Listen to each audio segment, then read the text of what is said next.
जय श्री राधे कृष्ण। आप सभी का हमारे YouTube चैनल पे बहुत बहुत स्वागत है। आइए आज सुनते हैं गुरुवार व्रत की कथा। गुरुवार के दिन भगवान बृहस्पति देव का पूजन किया जाता है। भगवान बृहस्पति देव जो कि भगवान विष्णु के स्वरूप माने जाते हैं, जो भी सच्ची श्रद्धा के साथ बृहस्पति देव का पूजन करते हैं, भगवान बृहस्पति देव प्रसन्न होकर के मनोवांछित फलों को प्रदान करते हैं। बृहस्पतिवार के गुरुवार के व्रत में भगवान बृहस्पति देव का इस दिन विशेष प्रकार से पूजन करना चाहिए। केले के वृक्ष में भगवान बृहस्पति देव का वास माना गया है। इस दिन केले के वृक्ष का पूजन करना चाहिए और जहाँ पर केले का वृक्ष ना हो वहाँ पर आप भगवान बृहस्पति देव का फोटो या प्रतिमा रख करके उनका पूजन करें। केले के वृक्ष में इस दिन गुड़ मिश्रित जल डालना चाहिए। इससे भगवान बृहस्पति देव अति प्रसन्न होते हैं।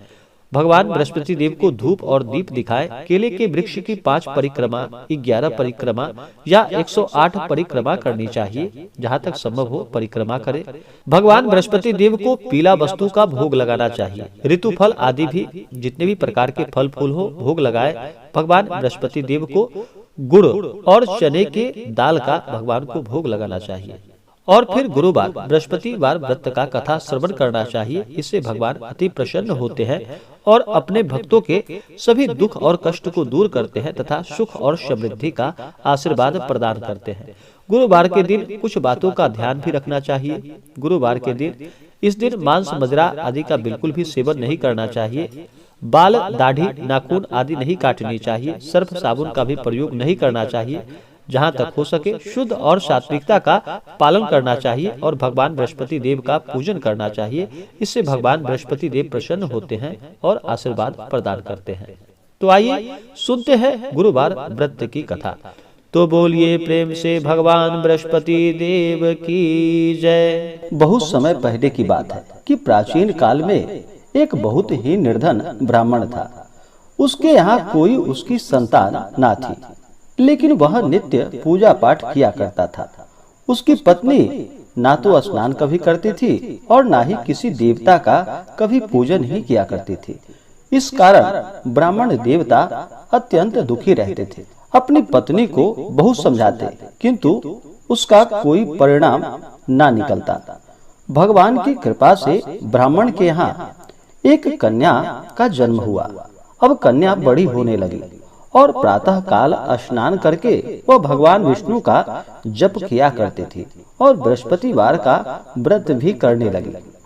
पूजा पाठ समाप्त कर जब पाठशाला जाती तो अपनी मुट्ठी में जौ भरकर ले जाती थी और पाठशाला के मार्ग पर डालती हुई जाती थी और फिर लौटते समय वही जौ स्वर्ण के हो जाते थे। उसको बीन कर अपने घर लेकर के आती। एक दिन वह बालिका सूप में उन सोने के जौ को फटक कर साफ कर रही थी कि तभी उसकी माँ ने देख लिया और कहा कि बेटी, सोने के जौ को फटकने के लिए सोने का सूप भी तो चाहिए। दूसरे दिन गुरुवार था। कन्या ने फिर से व्रत रखा और भगवान बृहस्पति से सोने का सूप उनसे देने की प्रार्थना की और कहा कि हे प्रभु, यदि सच्चे मन से मैंने आपकी पूजा की हो तो मुझे सोने का सूप प्रदान करो। भगवान बृहस्पति देव ने उसकी प्रार्थना को स्वीकार कर लिया। अब रोजाना की तरह वह कन्या जौ फैलाती हुई पाठशाला चली गई।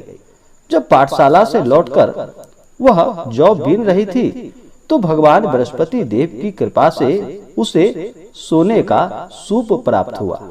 अब वह उसे अपने घर लेकर आ गई और अब उस सोने के सूप से सोने के जौ को साफ करने लगी, परंतु उसकी माँ का वही रंग ढंग रहा। एक दिन की बात है। कन्या सोने के सूप में जब जौ को साफ कर रही थी, उस समय उस नगर का राजकुमार वहां से निकल रहा था और राजकुमार कन्या के रूप और कार्य को देखकर वह उस पर मोहित हो गया। राजमहल में आकर वह भोजन तथा जल को त्याग कर उदास होकर लेट गया। राजा को जब राजकुमार द्वारा अन्न और जल त्यागने का समाचार प्राप्त हुआ तो वह अपने मंत्रियों के साथ अपने पुत्र के पास पहुंचा और पूछा कि हे बेटा, तुम्हें किस बात का कष्ट है? तुम्हें किसी ने परेशान तो नहीं किया, या किसी ने तुम्हें कोई कष्ट तो नहीं दिया, या तुम्हारा किसी ने अपमान तो नहीं किया, अथवा कोई और कारण है? मुझे सब बताओ, मैं वही कार्य करूंगा जिससे तुम्हें प्रसन्नता की प्राप्ति हो सके। अपने पिता की बातें सुनकर राजकुमार बोला कि हे पिताजी, मुझे किसी बात का कोई दुख नहीं है, किसी ने मेरा अपमान भी नहीं किया है, परंतु मैं उस लड़की के साथ विवाह करना चाहता हूँ जो लड़की सोने के सूप में जौ को साफ कर रही थी। राजकुमार ने राजा को उस लड़की के घर का पता भी बता दिया और फिर राजा ने अपने मंत्री को आदेश दिया। मंत्री उस लड़की के घर गया। मंत्री ने ब्राह्मण के समक्ष राजा की ओर से निवेदन किया।